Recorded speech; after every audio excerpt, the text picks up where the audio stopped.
Meaning of household. Household.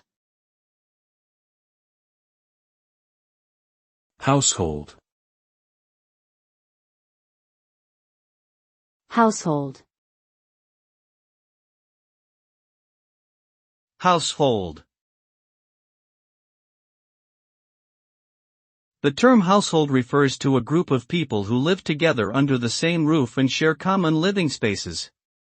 A household can include family members, as well as individuals who are not related by blood or marriage. It may also refer to a single person living alone. Household members typically share responsibilities such as cooking, cleaning, and paying bills.